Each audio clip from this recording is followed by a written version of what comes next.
Kajian Kitab.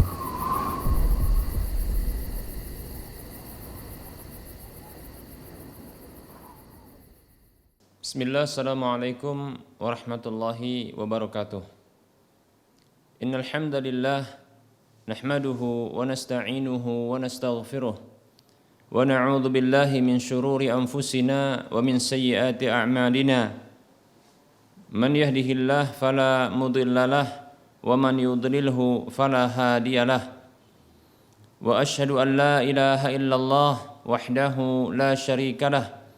Wa asyhadu anna Muhammadan abduhu wa rasuluhu sallallahu alaihi wasallam. Qala Allah tabaraka wa ta'ala, ya ayyuhalladzina amanu taqullaha haqqa tuqatih wa la tamutunna illa wa antum muslimun. Ya ayyuhan nasu taqu rabbakumul ladzi khalaqakum min nafsin wahidah wa khalaqa minha zawjaha وبث منهما رجالا كثيرا ونساء واتقوا الله الذي تساءلون به والأرحام إن الله كان عليكم رقيبا يا أيها الذين آمنوا اتقوا الله وقولوا قولا سديدا يصلح لكم أعمالكم ويغفر لكم ذنوبكم ومن يطع الله ورسوله فقد فاز فوزا عظيما أما بعد فإن أصدق الحديث كتاب الله وخير الهدى هدى رسول الله صلى الله عليه وسلم وشر الأمور محدثاتها وكل محدثة بدعة وكل بدعة ضلالة وكل ضلالة في النار. Para hamba Allah rahimani wa rahimakumullah. Alhamdulillah, kita bersyukur kepada Allah Subhanahu wa taala atas segala kenikmatan dan kebaikan dari Allah Subhanahu wa taala yang telah Dia berikan kepada kita. Yang pemberian tersebut tidak ada putus-putusnya selama kehidupan kita. Pemberian yang semuanya begitu besar yang tak mampu kita untuk menghadirkan dari diri kita. Pemberian yang apabila disyukuri maka Dia, yaitu Allah Subhanahu wa taala, akan menambahkan pemberian di waktu berikutnya. Allah Subhanahu wa taala berfirman, la in syakartum la azidannakum wa la in kafartum inna adzabi lasyadid. Sungguh bila kalian bersyukur aku akan tambahkan untuk kalian, namun bila kalian kufur sesungguhnya azabku sangat pedih. Salawat serta salam tak lupa kita ucapkan untuk nabinya Muhammad sallallahu alaihi wasallam, nabi untuk umat akhir zaman, nabi penutup sekaligus sebagai penghulu dari semua nabi dan rasul. Nabi yang apabila diikuti petunjuk ajarannya, maka siapapun yang mentaatinya akan masuk surga. Karena ketaatan kepadanya merupakan ketaatan kepada Allah Subhanahu wa taala. Allah Subhanahu wa taala berfirman, man ata'ar rasul faqad ata'a Allah. Siapa saja yang taat kepada Rasul, may yuti'ir rasul faqad ata'a Allah. Siapa saja yang taat kepada Rasul maka sungguh dia telah taat kepada Allah Subhanahu wa taala. Dan Rasulullah bersabda sallallahu alaihi wasallam, man ata'ani dakhalal jannah. Siapa saja yang taat kepadaku maka dia masuk surga. Para hamba Allah rahimani wa rahimakumullah. Kita akan lanjutkan pembahasan kitab Minhajul Muslim dalam bab akidah, dan kita masih membahas tentang beriman kepada para rasul, yang itu merupakan keimanan rukun iman yang keempat. Setelah kita menyebutkan dalil-dalil syar'i, yaitu dalil wahyu baik dari Al-Quran maupun hadis Nabi sallallahu alaihi wasallam, kita akan menyebutkan dalil akal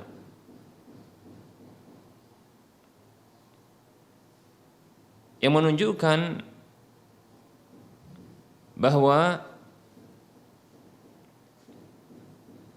Allah Subhanahu wa taala mengutus para nabinya, para rasulnya sebagai orang-orang pilihan darinya untuk menyampaikan pesan-pesan darinya. Para hamba Allah rahimani wa rahimakumullah, ketahuilah Allah Subhanahu wa taala adalah zat yang maha gaib,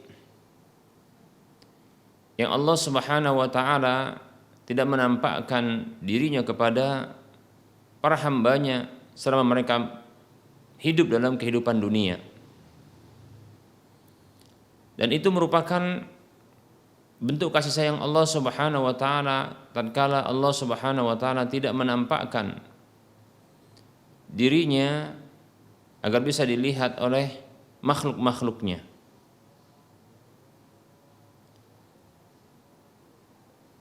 Karena begitu agung dan mulianya Allah Subhanahu wa taala. Dan tentunya itu sebagai bentuk ujian kepada para hamba, karena mereka memang dalam kehidupan dunia ini adalah kehidupan mereka diuji oleh Allah Subhanahu wa taala. Allah Subhanahu wa taala berfirman dalam surah Al-Anbiya, A'udzu billahi minasyaitonir rajim, wa nabluukum bisyarri wal khairi fitnatan wa ilaina turja'un. Dan kami uji kalian dengan kebaikan dan keburukan, dan kepada kami kalian dikembalikan. Begitu juga Allah Subhanahu wa taala berfirman dalam surah Al-Mulk ayat 2, A'udzu billahi minasyaitonir rajim, alladzi khalaqal mauta wal hayata liyabluwakum ayyukum ahsanu amala. Dialah zat, yaitu Allah Subhanahu wa taala, zat yang dia telah menciptakan kematian dan kehidupan agar dia menguji kalian siapakah yang terbaik amalnya di antara kalian. Kehidupan dunia adalah ujian.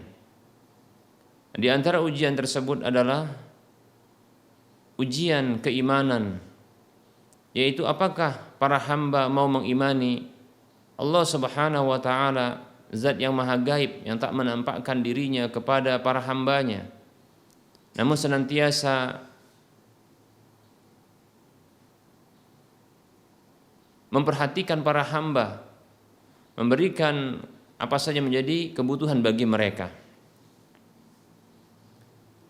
Dan Allah Subhanahu wa taala, ada alasan yang lain mengapa Allah Subhanahu wa taala tidak menampakkan dan tidak mengajarkan ajarannya, menyampaikan pesan-pesannya kepada para hamba, disebabkan karena Allah Subhanahu wa taala begitu agungnya.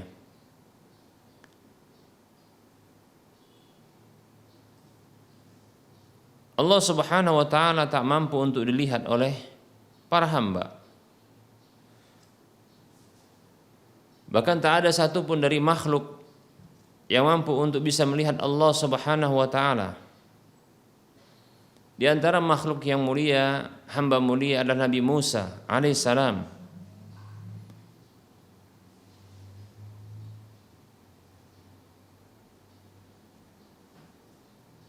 Yang Nabi Musa alaihissalam pernah meminta kepada Allah Subhanahu wa taala agar menampakkan dirinya.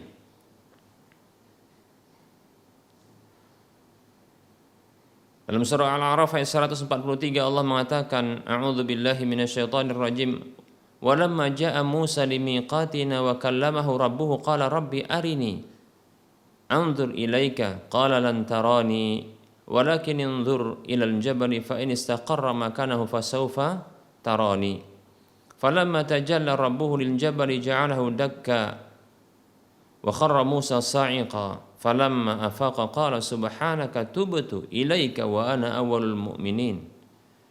Allah berfirman, dan tatkala Musa alaihissalam itu datang ke tempat yang telah kami janjikan dan Rabb-nya mengajak bicara kepadanya, lalu ia mengatakan kepada Allah, wahai Rabbku, tunjukkanlah dirimu kepadaku, tampakkanlah kepadaku dirimu, agar aku bisa melihatmu. Maka Allah mengatakan, sekali-kali engkau tak akan bisa melihatku, akan tetapi lihatlah kepada gunung. Apabila dia masih berada di tempatnya, maka kelak engkau akan melihatku. Namun tatkala Allah Subhanahu wa taala Rabbul Alamin menampakkan diri kepada gunung, maka gunung itu tiba-tiba hancur lebur dan Musa pun pingsan, rubuh pingsan. Maka tatkala sadar, maka ia mengatakan, Maha suci engkau, aku bertaubat kepadamu dan aku termasuk orang-orang yang beriman, pertama sekali beriman. Baik para hamba Allah rahimani wa rahmakumullah. Karena Allah Subhanahu wa taala mengajarkan kepada para hamba, tanpa terlihat, maka barangkali hamba-hamba tak akan percaya. Apabila terlihat, maka mereka tak akan mampu untuk bisa melihatnya. Lebih-lebih Allah Subhanahu wa taala memiliki pendaran cahaya pada zatnya yang ini tak sanggup dilihat oleh manusia. Dalam sebuah hadis yang diriwayatkan oleh Imam Muslim dengan nomor hadis 179 dari sahabat Abu Musa radhiyallahu anhu, ia mengatakan, qama fina Rasulullah sallallahu alaihi wasallam bi khamsi kalimatin. Rasulullah sallallahu alaihi wasallam itu pernah berdiri di tengah kami dengan menyampaikan 5 hal. Faqala, maka beliau sallallahu alaihi wasallam bersabda, innallaha azza wa jalla la yanam wa la yanbaghi lahu an yanam. Sesungguhnya Allah azza wa jalla tidak tidur dan tidak layak baginya untuk tidur. Yakhfadul qista wa yarfa'uhu. Dia merendahkan keadilan atau timbangan dan meninggikannya. Yarfa'u ilaihi amalal laili qabla amalin nahari. Dia mengangkat kepadanya amal malam hari sebelum amal siang hari. Wa amalan nahari qabla amalil laili, dan mengangkat amal siang hari sebelum amal malam hari. Hijabuhu an-nur. Hijabnya Allah Subhanahu wa taala itu adalah cahaya, yaitu sesuatu yang menghalangi pandangan manusia atau pandangan hamba kepada Allah Subhanahu wa taala adalah cahaya. Atau sesuatu yang menghalangi pandangan Allah Subhanahu wa taala, maksudnya adalah sesuatu yang membatasi ya pandangan Allah Subhanahu wa taala kepada hambanya. Yang fungsi dari hijab tersebut adalah agar tidak terbakarnya makhluk tersebut. Kata Rasulullah sallallahu alaihi wasallam, hijabuhu an-nur. Hijab Allah itu an-nur, cahaya. Lau kasyafahu, andaikan dia yaitu Allah menyingkapnya, la ahraqat subuhatu wajhihi man taha ilaihi basaruhu min khalqihi. Andaikan Allah menyingkapnya, pastilah pendaran cahaya wajah Allah itu membakar apa saja yang berakhir pandangan Allah kepadanya dari makhluknya. Hadis riwayat Muslim. Demikian. Baik para hamba Allah rahimani wa rahmakumullah.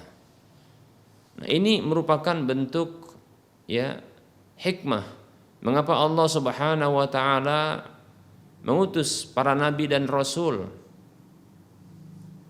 Ya. Kasih sayang Allah Subhanahu wa taala kepada para hambanya adalah Allah Subhanahu wa taala mengutus para nabi dan rasul.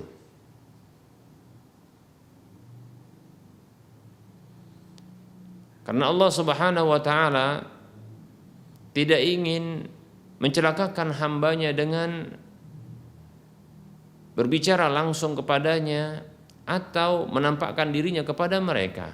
Demikian. Sehingga Allah Subhanahu wa taala mengutus para nabi dan rasul untuk mengajarkan dan mengenalkan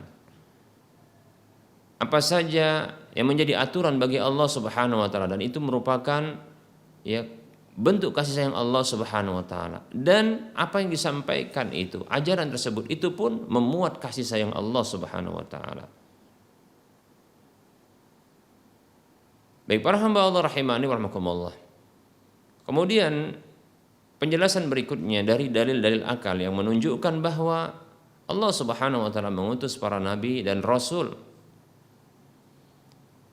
yaitu Allah Subhanahu wa taala mengutus orang-orang pilihan dari jenis yang sama dari manusia tersebut, agar bisa mengenalkan kepada mereka Rabb mereka, memberikan bimbingan kepada mereka menuju apa yang di dalamnya terdapat kesempurnaan bagi status mereka sebagai seorang hamba manusia, dan mengarahkan kepada apa saja yang menghantarkan kepada kebahagiaan mereka dalam dua kehidupan dunia dan akhirat. Dan itu dari jenis mereka, Yang ini tentunya ya untuk memudahkan mereka agar bisa berinteraksi, memahami, sekaligus bisa meneladani para nabi dan rasul tersebut. Demikian para hamba Allah rahimani wa rahimakumullah.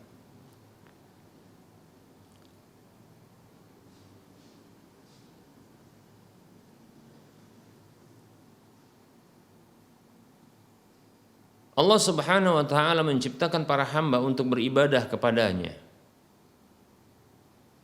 Allah mengatakan a'udzu billahi minasyaitonir rajim wa ma khalaqtul jinna wal insa illa liya'budun dalam surah Adz-Dzariyat ayat 56. Tidaklah aku ciptakan jin dan manusia melainkan agar mereka beribadah kepada aku.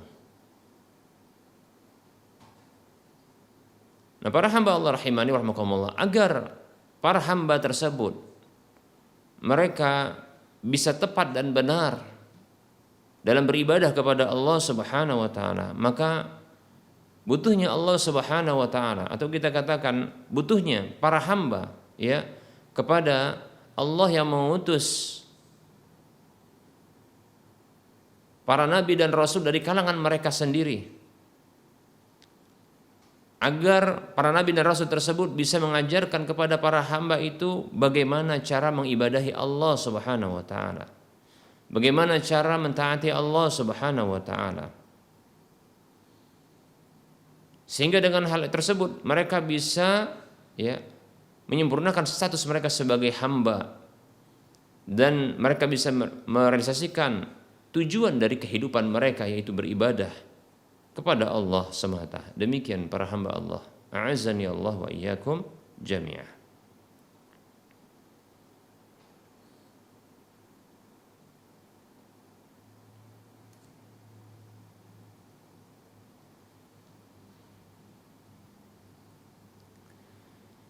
Kemudian para hamba Allah rahimani wa rahimakumullah,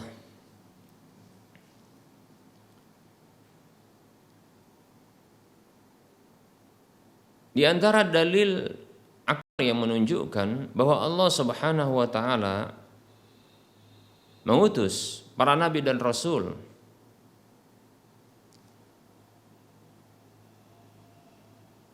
adalah Allah Subhanahu wa taala menjadikan adanya balasan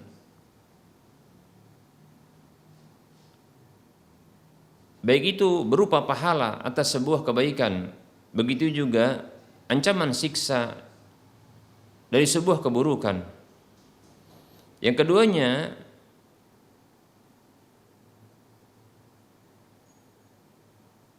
ini pasti sangat mungkin muncul pada diri manusia,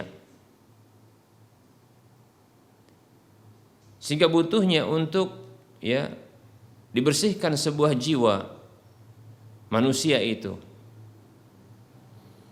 atau dihiasi dengan hal-hal yang merupakan kebaikan yang akan berkonsekuensi memunculkan pahala dan menghindarkan diri dari keburukan-keburukan yang akan menghantarkan kepada siksa. Nah, hal seperti ini menuntut diutusnya para nabi dan rasul agar kelak manusia tidak memiliki alasan di sisi Allah Subhanahu wa taala pada hari kiamat kelak, ketika Allah jadikan adanya balasan kebaikan berupa pahala dan balasan keburukan berupa siksa. Lantas manusia ketika dihadirkan di hadapan Allah pada hari kiamat kelak, mereka mengatakan, "Ya Allah, sesungguhnya kami tidak mengetahui bagaimana cara mentaatimu, sehingga kami ini bisa mentaatimu.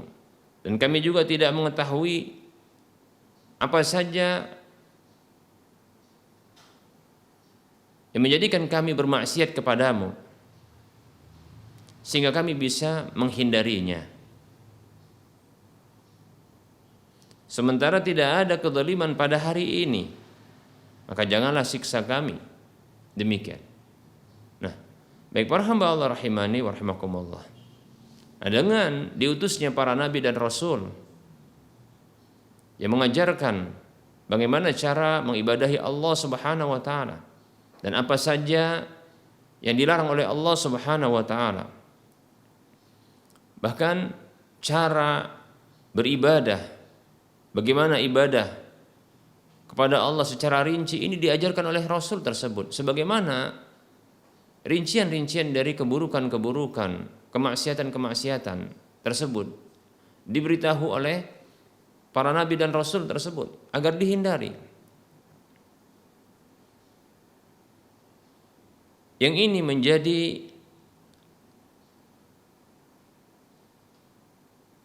bukti ya, butuhnya para nabi dan rasul itu diutus untuk mengajarkan hal seperti ini agar kelak para hamba tersebut tidak berhujjah, tidak beralasan di sisi Allah Subhanahu wa taala dengan kondisi ketidaktahuan mereka karena ketiadaan rasul, nabi dan rasul yang mengajarkan kepada mereka. Oleh karenanya Allah Subhanahu wa taala mengatakan dalam surah An-Nisa ayat 165, Allah mengatakan, "A'udzu billahi minasyaitonir rajim. Rusulan mubasysyirin wa mundhirina li'alla yakuna lin-nasi 'ala Allahi hujjatun ba'da ar-rusul wa kana Allahu 'azizan hakima."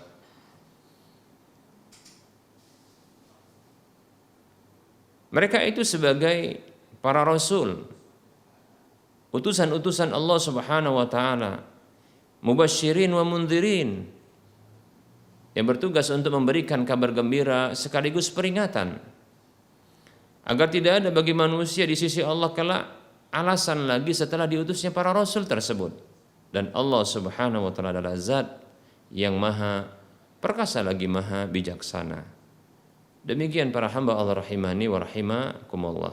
Nah, ini adalah dalil-dalil akal yang menunjukkan bahwa Allah Subhanahu wa taala memang mengutus para nabi dan rasul. Baik para hamba Allah rahimani wa rahimakumullah.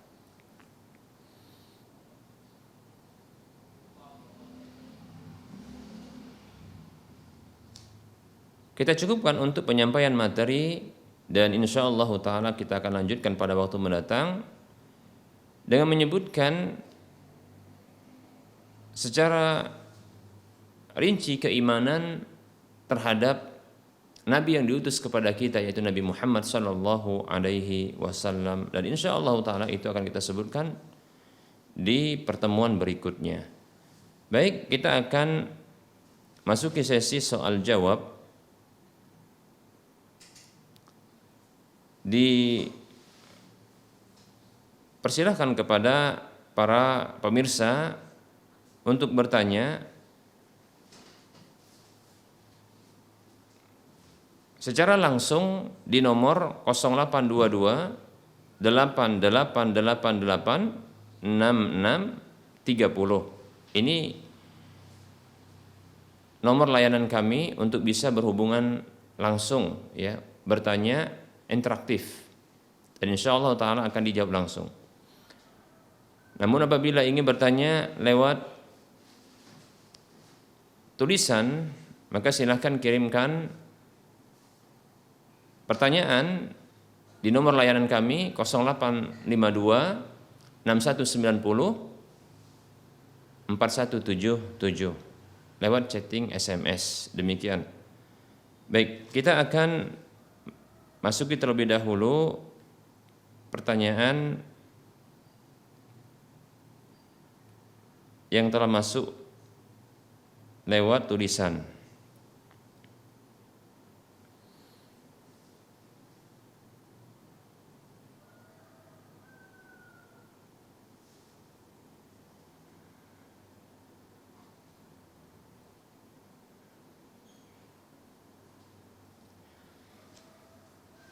Assalamualaikum Ustaz, apa boleh dalam jima, yaitu hubungan badan, mencium, mengulum dan menghisap kemaluan?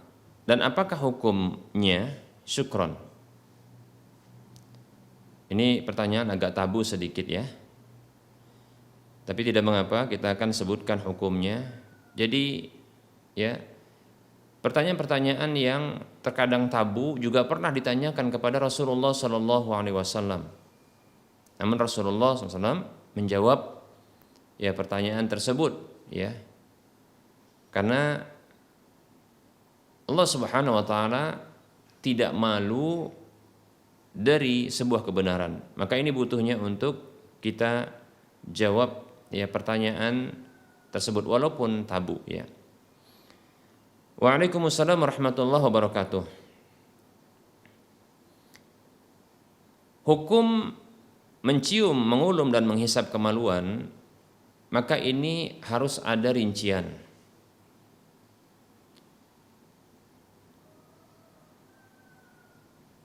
Walaupun ada perbedaan pendapat di kalangan para ulama tentang hukumnya seperti ini. Ada yang membolehkan dengan alasan tidak ada larangan di dalam Al-Quran maupun hadis Nabi SAW.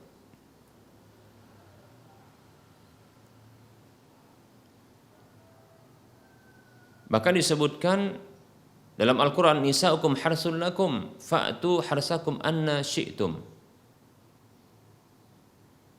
Istri-istri kalian itu adalah ladang bagi kalian, maka datangilah ladang kalian itu bagaimanapun yang kalian inginkan, yang kalian kehendaki. Maka boleh untuk melakukan apa saja kecuali beberapa hal yang dilarang di dalam wahyu Allah Subhanahu Wa Taala, seperti contohnya berhubungan badan dari arah dubur, maksudnya adalah berhubungan pada berjima pada dubur istri ya, atau berhubungan badan dalam kondisi ya istri haid atau nifas. Ini disebutkan dalam hadis ya. Bahkan dalam hadis yang satu hadis disebutkan, kata Nabi SAW, man ata haidan aw imra'atan fi duburiha aw kahinan faqad kafara bima unzila ala Muhammad sallallahu alaihi wasallam atau kama qala sallallahu alaihi wasallam.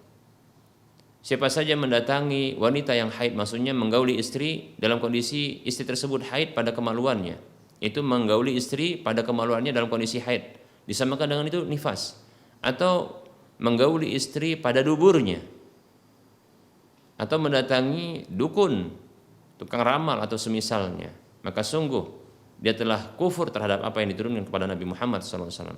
Atau kama qala sallallahu alaihi wasallam, demikian ya. Ini pendapat pertama, yaitu boleh karena tidak ada larangan.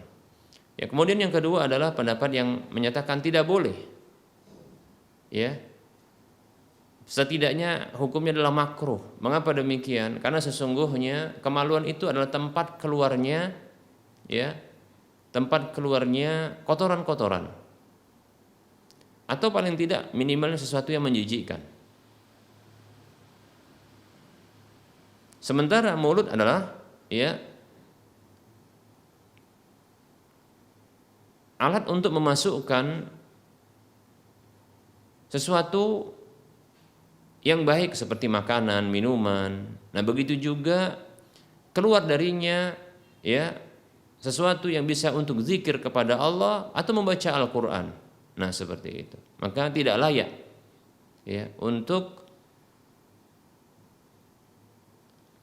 menggunakan mulut ini bersentuhan dengan sesuatu yang dengannya, yang darinya keluar sesuatu yang najis atau sesuatu yang menjijikkan, demikian ya.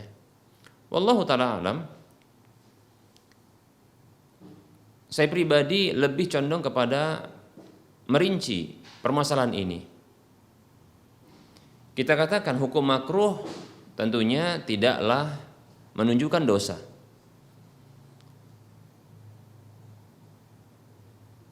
Karena makruh adalah sesuatu yang apabila dikerjakan tidak berdosa, apabila ditinggalkan maka berpahala. Baik.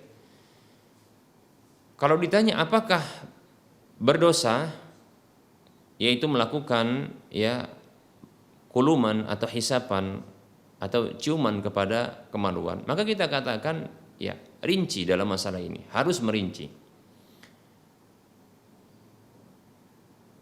Apabila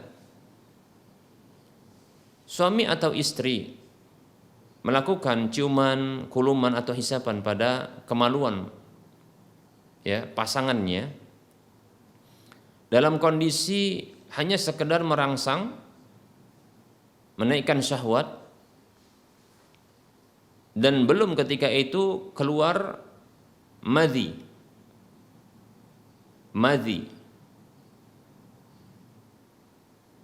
belum keluar madhi, hanya untuk menaikkan syahwat saja, maka saya condong hukumnya adalah boleh. Saya tidak menyatakan ini makruh, maksudnya saya tidak menyatakan dengan perkataan makruh, tapi kita katakan boleh.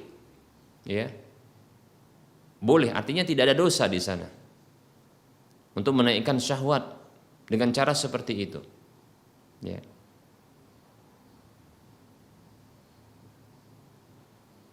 Maka dibolehkan. Namun apabila telah keluar madhi, dan menurut pendapat yang kuat, dan seingat saya ini adalah pendapat jumhur ulama, madhi itu adalah najis. Karena sebagaimana dalam hadis Ibnu Abbas radhiyallahu anhuma, madhi itu diperintahkan untuk dicuci kemaluan apabila keluar madhi itu darinya, dari kemaluan tersebut, menunjukkan ini adalah najis madhi. Nah, apabila keluar madhi lalu terjadi interaksi dengan mulut seperti menghisap, mengulum, nah ini dikhawatirkan tertelannya najis ke dalam kerongkongan, tertelan, Dan tentunya sesuatu yang najis adalah haram untuk dikonsumsi atau haram untuk ditelan. Maka ketika itu haram untuk mengulumnya. Seperti itu, Baik. Nah, ini rincian yang saya condong kepada pendapat ini dengan cara merinci, Jadi saya ulangi, apabila melakukan ciuman, kuluman atau menghisap kemaluan tersebut, ini sebelum keluarnya madhi, maka ini dibolehkan. Kalau ditanya apakah ini afdal? Jawabannya tentu tidak. Karena ada cara yang lain untuk melakukan upaya untuk menaikkan syahwat, tidak harus dengan cara seperti ini. Demikian. Lebih-lebih ini cara yang terkadang tidak bisa diprediksi kapan keluarnya madhi itu. Karena madhi itu keluar dalam kondisi syahwat, sementara tidak bisa diprediksi.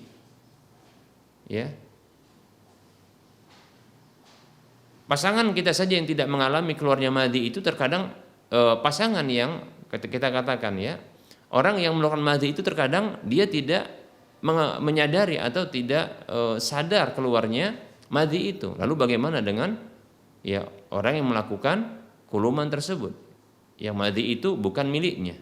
Maka tentunya dia tidak lebih sadar. Tentunya dia lebih tidak sadar, begitu maksudnya. Nah, maka sebaiknya memang berhati-hati. Namun apabila dia pastikan hanya mungkin dalam hitungan yang cepat dia hanya untuk menaikkan saja, maka wallahu ta'ala alam, saya condong yang jelas apabila sebelum keluarnya madhi dilakukan ciuman atau kuluman hisapan pada kemaluan ini, maka ini dibolehkan. Namun apabila telah keluar dan itu dirasakan oleh pasangannya, maka yang seperti ini wallahu ta'ala alam sebaiknya dikabarkan dan jangan dia lakukan. Demikian. Karena berpotensi untuk tertelannya madhi yang menurut pendapat yang tepat adalah najis. Wallahu taala alam.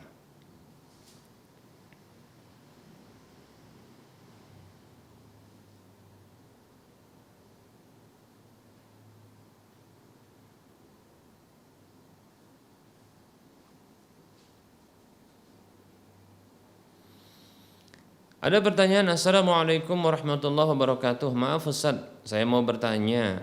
Saya dan keluarga belum bersilaturahim ke keluarga kandung bapak saya. Saya dan abang saya bingung karena apakah kita boleh memakan dan meminum apa saja yang disajikan oleh keluarga kandung dari bapak tersebut yang ia bekerja di kantor pajak.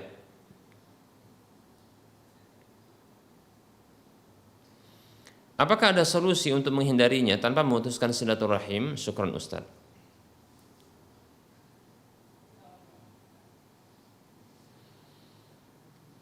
Waalaikumsalam warahmatullahi wabarakatuh.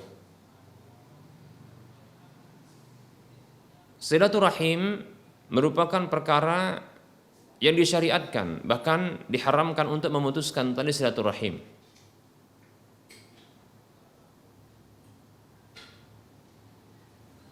Allah mengatakan wattaqullaha alladzi tasaaluna bihi wal arham dalam surah An-Nisa ayat 1.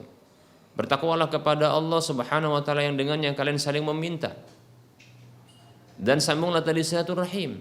Diperintahkan oleh Allah untuk menyambung tali silaturahim. Bahkan kita diberikan motivasi untuk menyambung tali silaturahim. Kata Nabi sallallahu alaihi wasallam, "Man ahabba an yubsata lahu fi rizqihi wa an yunsa lahu fi athari falyasir rahimahu." Siapa saja yang ingin dipanjangkan usianya, diluaskan rizkinya, maka sambunglah tali silaturahim.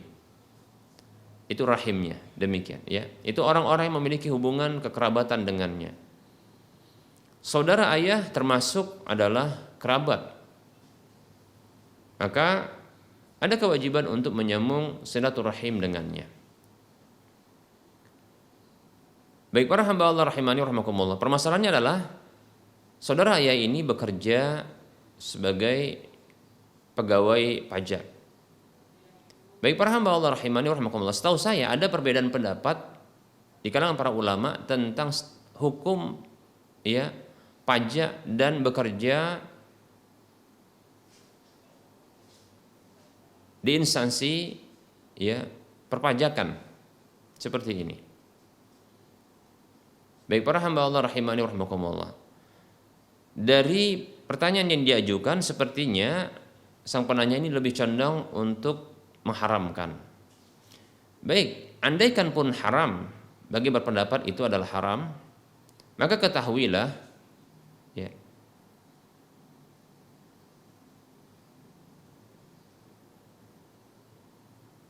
hadiah atau hibah yang diberikan kepada orang lain dari seseorang yang mengusahakan sebuah harta itu dengan cara yang haram, namun zatnya adalah suci, maka para ulama mereka berbeda pendapat. Kita ulangi ya.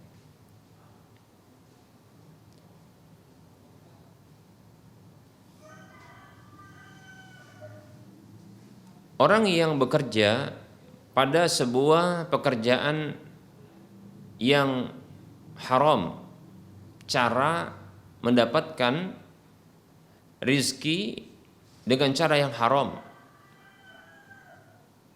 namun gaji yang didapatkan itu bentuknya suci, bukan berupa bangkai atau daging babi atau daging hewan-hewan yang haram untuk dikonsumsi, atau juga bukan khamar, tapi berupa uang. Caranya adalah haram. Ini bagi yang berpendapat bahwasanya ya pajak atau bekerja di perpajakan itu adalah haram ya. Maka ketahuilah bahwasanya orang yang bekerja pada atau dengan cara yang haram untuk mendapatkan rizki, maka apabila hadiah dari pekerjaan yang haram tersebut ini diberikan kepada orang lain yang tidak mengusahakan hal yang haram tersebut atau pekerjaan yang haram tersebut dan tidak terlibat dalam pekerjaan yang haram tersebut, maka para ulama berbeda pendapat tentang hadiah itu. Contoh hadiah ini seperti tadi ya, hidangan makanan yang disajikan atau uang yang diberikan atau hadiah-hadiah yang lainnya. Maka para ulama berbeda pendapat, menjadi dua pendapat. Pendapat yang pertama adalah pendapat yang haramkan. Maka itu sama ya. Dihukumi sama.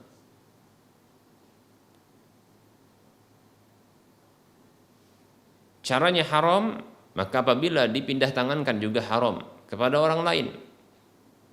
Kemudian pendapat yang kedua adalah boleh. Demikian. Baik, para hamba Allah rahimani wa rahmakumullah, saya pribadi condong kepada merinci permasalahan ini. Kembali kita katakan merinci. Ya. Maka perlu kita ketahui bahwasanya perpindahan kepemilikan kepada orang lain dengan cara yang halal, maka itu seperti perubahan pada ya barang tersebut. Tabadulu asbabil milki katabadul a'yani. Demikian kaidah yang disebut oleh sebagian ulama. Pergantian sebab-sebab kepemilikan dengan cara yang halal tentunya itu seperti perubahan ya barang-barang tersebut, sesuatu yang diberikan itu. Baik itu sebab kepemilikan perpindahan itu dengan cara jual beli atau seperti contohnya adalah dengan hibah, hadiah, ya, warisan dan seterusnya. Maka ini menunjukkan halalnya bagi orang yang menerimanya.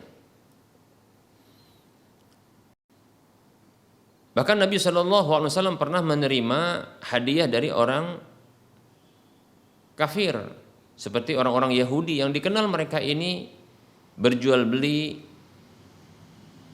babi, khamr, melakukan riba dan seterusnya di perkara-perkara yang haram untuk mencari rezeki.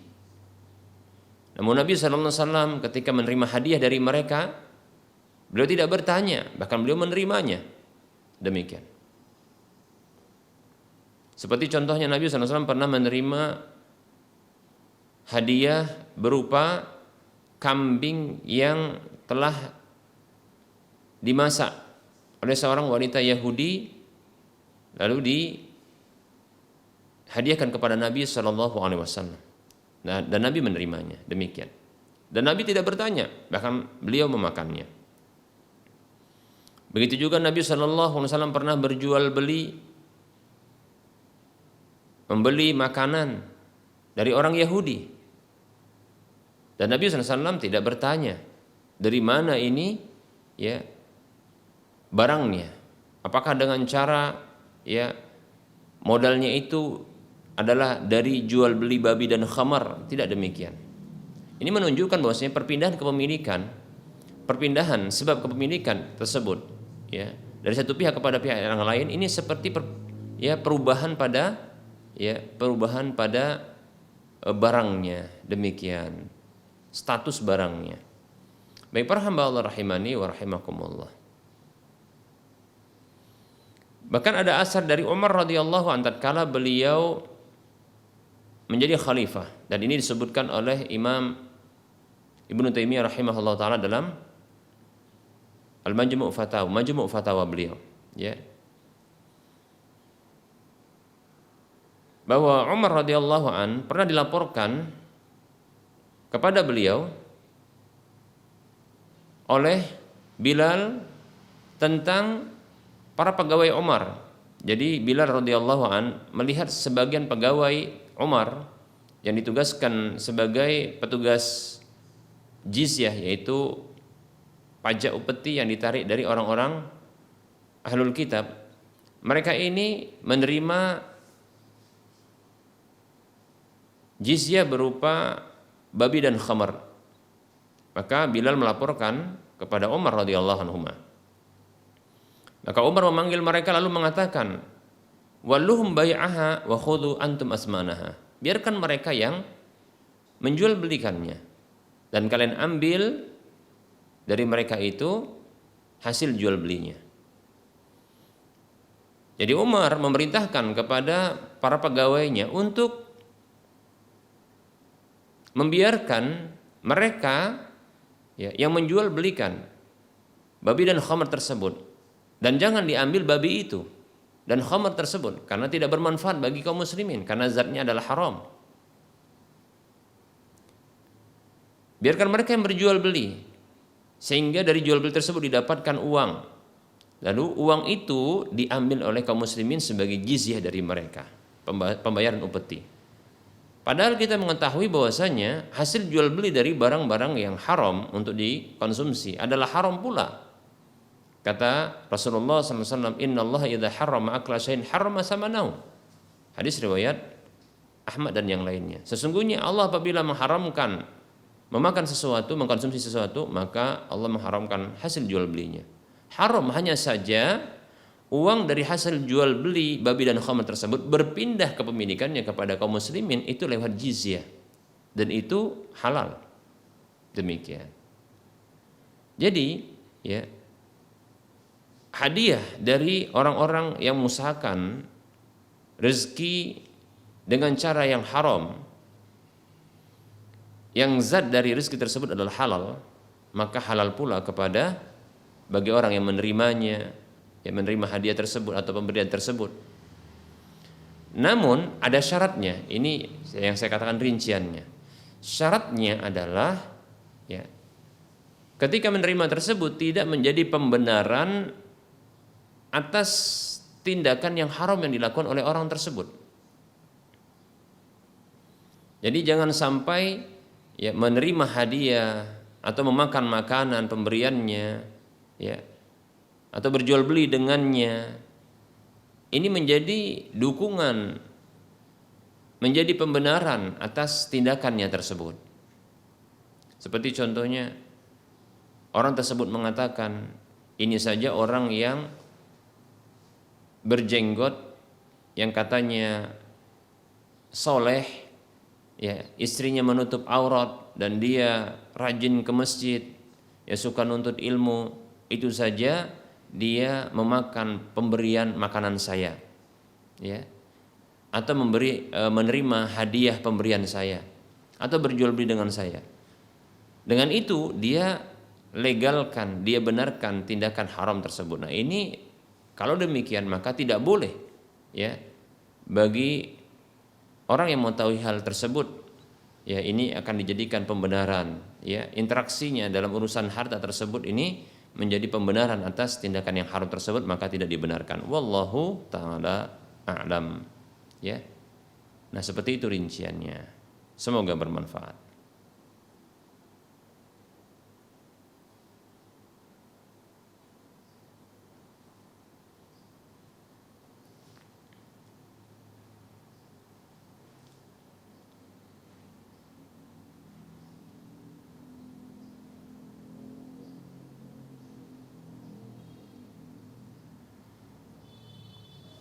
Ada pertanyaan, Assalamualaikum Ustadz, saya mau bertanya, jika seorang istri minta talak melalui handphone, baik itu dengan percakapan atau SMS, lalu sang suami mengiyakan permintaan talak itu, apakah jatuh talak?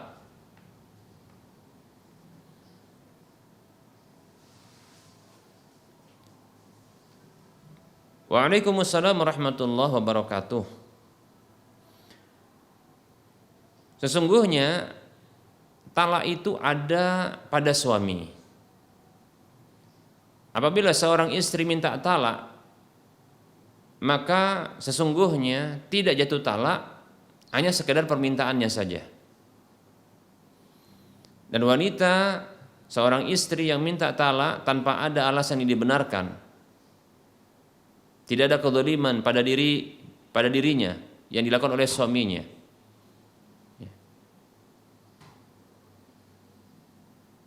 atau hal-hal yang lainnya yang menjadi alasan yang dibenarkan untuk dia minta talak, ketahuilah sesungguhnya Rasulullah SAW mengancam dengan ancaman yang sangat berat. Kata Nabi SAW, ayyuma imra'atin sa'alat zawjaha at-talaqa min ghairi ma ba'sin fa haramun 'alaiha raihatul jannah.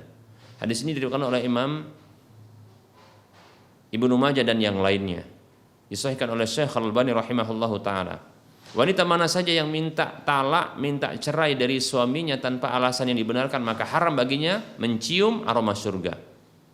Dalam riwayat yang lain disebutkan aroma surga itu bisa dicium dari jarak 40 tahun. Wallahu taala alam. Baik. Maka jangan para wanita minta talak dari suaminya, ya, tanpa alasan yang dibenarkan. Baik para hamba Allah rahimani wa rahmakumullah, seorang istri yang minta talak lalu suaminya mengiyakan, maka apabila sang suami hanya menyatakan iya, namun dia tidak mengucapkan kalimat aku talak, maka sesungguhnya tidak jatuh. Ya. Jadi sekedar mengiyakan atas permintaan istri talak tersebut, maka saya condong ini tidak jatuh sampai sang suami itu mengucapkan saya talak atau saya cerai, aku cerai kamu, gitu. Tapi kalau hanya sekedar, ya, kalau hanya sekedar iya, ketika sang istri minta talak, maka wallahu taala alam ini tidak jatuh, ya. Ini tidak jatuh. Ini hanya meluluskan permintaan atau menyatakan persetujuan permintaan. Namun pernyataan talak ini berbeda, ya. Pernyataan talak atau ungkapan talak adalah ungkapan kalimat positif yang menyatakan, ya, saya talak kamu, begitu. Seseorang laki-laki mengatakan hal itu kepada istrinya, saya talak kamu atau saya cerai kamu, saya talak atau saya cerai, begitu. Tapi kalau sekedar hanya kalimat persetujuan atas permintaan istri untuk mentalaknya, maka ini adalah jawaban atas permintaannya, ya, bukan ungkapan talak, ya. Demikian, wallahu ta'ala a'lam. Jadi tidak jatuh kalau hanya sekedar demikian. Sampai sang suami mengucapkan kalimat saya talak kamu, baik itu lewat, ya, tulisan yang memang dia niatkan untuk mentalak, ataupun lewat percakapan, ya, yang itu bisa lewat handphone atau yang lainnya, ya, atau langsung. Wallahu taala alam.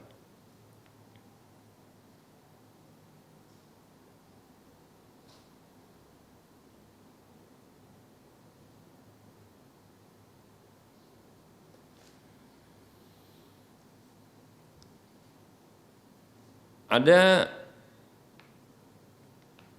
pertanyaan, bismillah Ustadz, minta tips bagaimana agar dimudahkan oleh Allah untuk menghafal. Sekarang saya sangat kesulitan untuk menghafal Al-Quran, bahkan doa-doa pendek pun terasa sulit. Barakallahu fiq. Wa fiq barakallah. Semoga Allah subhanahu wa ta'ala memudahkan kita semua untuk menghafal kebaikan, menghafal firman-firman Allah dalam Al-Quran atau hadis-hadis Rasulullah SAW, bahkan doa-doa, ya, yang diajarkan oleh Nabi kita Muhammad sallallahu alaihi wasallam. Tips yang pertama yang bisa kita lakukan adalah istighfar terlebih dahulu kepada Allah Subhanahu wa taala atas dosa-dosa, karena sesungguhnya dosa-dosa ini bisa menjadi penghalang untuk kemudahan menghafal ilmu, baik itu sumbernya itu Al-Quran maupun hadis, maupun, ya, berupa amal dari buah dari ilmu tersebut, yaitu ya amalan berupa doa, demikian ya. Jadi istighfar terlebih dahulu, banyak taubat kepada Allah dan memohon ampun atas dosa-dosa, demikian. Kemudian yang kedua adalah berdoa kepada Allah, minta agar dimudahkan untuk menghafal Al-Quran atau menghafal hadis atau ya doa-doa pendek, demikian. Berdoa dengan bahasa Indonesia saja, demikian ya. Kemudian yang berikutnya yang bisa dilakukan adalah mencari waktu yang di dalamnya terdapat ketenangan, yang tidak ada keributan ya. Seperti contohnya di waktu sebelum subuh, yang ini waktu yang sangat lengang, atau di malam hari sebelum tidur. Jadi memilih waktu yang lengang ya. Kemudian berikutnya adalah memilih tempat juga yang lengang. Jangan ada tempat-tempat yang dekat dengan keributan pula. Jadi waktu dan tempat dipilih. Demikian. Kemudian berikutnya adalah mencari teman yang dengannya bisa melakukan ya perlombaan dalam hal ini, yaitu berlomba-lomba dalam kebaikan ya. Yang barangkali ya ini menjadi pemacu dan pemicu bagi dirinya untuk termotivasi menghafal. Ketika teman ternyata ya telah menghafal satu halaman dalam 2 hari kita katakan, maka ini bisa menjadi pemicu ya bagi dirinya atau pemacu bagi dirinya untuk ya menghafal lebih ya, seperti itu. Jadi motivasi dimunculkan dengan cara seperti itu. Demikian ya. Nah, ini beberapa tips yang bisa dilakukan. Yang jelas minta bantuan kepada Allah Subhanahu wa taala. Wa fiq barakallah.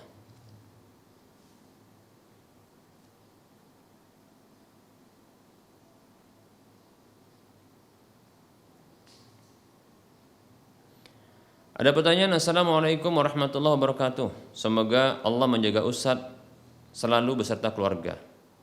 Saya mau bertanya, saya akan nazar, bolehkah saya utarakan ke akhwat bahwa saat nikah nanti tinggal satu rumah dengan orang tua saya? Sebab saya anak tunggal dan ibu saya sudah sakit-sakitan dengan penyakit mah yang sangat akut. Bolehkah ini saya membawanya? Bolehkah dengan ini saya membawanya satu rumah dengan orang tua saya? Mohon penjelasannya Ustaz. Jazakallahu khairan. Waalaikumsalam warahmatullahi wabarakatuh. Semoga Allah juga menjaga antum beserta keluarga di mana saja berada ya dalam kebaikan. Amin ya rabbal alamin. Dan semoga Allah SWT memberikan kesehatan kepada ibu antum. Baik. Sesungguhnya di antara hak seorang istri adalah dia mendapatkan tempat tinggal yang nyaman, yang tidak bergabung dengan keluarganya, keluarga suami atau keluarganya sendiri. Itu haknya. Nah, oleh karenanya apabila ingin menggabungkan istri tersebut kepada keluarganya, yaitu tinggal bersama dengan keluarga sang suami, maka hendaknya meminta izin dan kerelaannya, keridhaannya. Nah, apabila hal ini dipersyaratkan di awal agar sang istri bisa, calon istri ya, itu bisa merelakan atau merelakan atau mengizinkan untuk bisa tinggal bersama, dan ini tentunya disebutkan waktunya, apakah dengan waktu tahun, dengan bilangan tahun, atau dengan kaitan waktu seperti sampai nanti orang tua wafat begitu. Ya, ini harus disebutkan, dimintakan kepadanya, kepada calon istri tersebut. Apabila dia ridho, maka insyaallah ta'ala maka boleh untuk dilanjutkan. Namun bila tidak ridho, maka dia akan mundur dari proses pernikahan tersebut. Nah, demikian. Jadi ya, pertama hukumnya boleh tapi dengan cara dipersyaratkan dalam pernikahan itu. Ya, disebutkan dulu. Demikian. Agar nanti dia menggugurkan haknya. Itu hak untuk mendapatkan tempat tinggal yang nyaman yang tidak bersama dengan ya keluarga. Ya. Demikian. Itu haknya. Wallahu taala alam, ya. Jadi silahkan untuk menyampaikan persyaratan tersebut di awal pernikahan atau sebelum pernikahan atau sebelum proses menuju pernikahan. Demikian. Apabila dia telah ridho, bahkan kalau bisa ini dicatat saja dalam tulisan agar nanti ketika digugat oleh sang istri tersebut, nah ini ada buktinya. Ya, ini ada bukti. Dicatat dalam sebuah tulisan, ya, dibuat surat begitu, bahwasanya syarat ini dipenuhi oleh ya, calon istri, sehingga nanti tidak digugat ya di waktu berikutnya, ya. Wallahu taala a'lam. Baik para hamba Allah rahimani rahimakumullah, sepertinya kajian pada hari ini telah sampai kepada penghujung kajian, dan tentunya dalam penyampaian baik itu penyampaian materi maupun jawaban terhadap pertanyaan tersebut terdapat kesalahan dan kekeliruan, maka kepada Allah saya mohon ampun, dan kepada para hadirin, para pemirsa dan para pendengar sekalian saya mohon maaf. Dan seperti biasa kita motivasi saudara seiman seluruhnya, mari kita berdonasi, menyisihkan atau mengarahkan sebagian harta yang telah Allah titipkan kepada kita. Mari kita miliki aset akhirat, ya, yang nanti pahalanya terus akan mengalir ketika masih hidup ataupun ketika setelah wafat.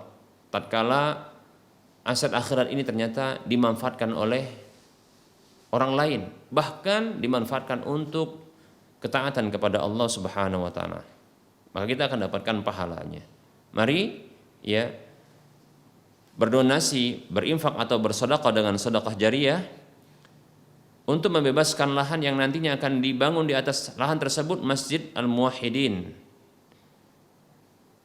Mari arahkan ya dana Anda ke Bank Syariah Mandiri atau Bank Syariah Indonesia di nomor 7127485555 atas nama Yayasan Lajnah Dakwah Medan, kode bank 451. Ini adalah aset yang tidak akan rugi. Bahkan bisa jadi nanti kita akan merasa rugi ketika kita tidak ya melibatkan diri dan tidak mengarahkan sebagian harta yang telah Allah titipkan kepada kita, ya, ketika kita lihat ada peluang yang besar saat ini, ya. Demikian. Maka silahkan arahkan sebagian harta kita ya ke Bank Syariah Mandiri atau Bank Syariah Indonesia di nomor 7127485555 atas nama Yayasan Lajnah Dakwah Medan, kode bank 451. Semoga termotivasi dan semoga bermanfaat. Wassallallahu ala Muhammad wa ala alihi wa ashabihi ajmain walhamdulillahirabbil alamin. Wassalamualaikum warahmatullahi wabarakatuh.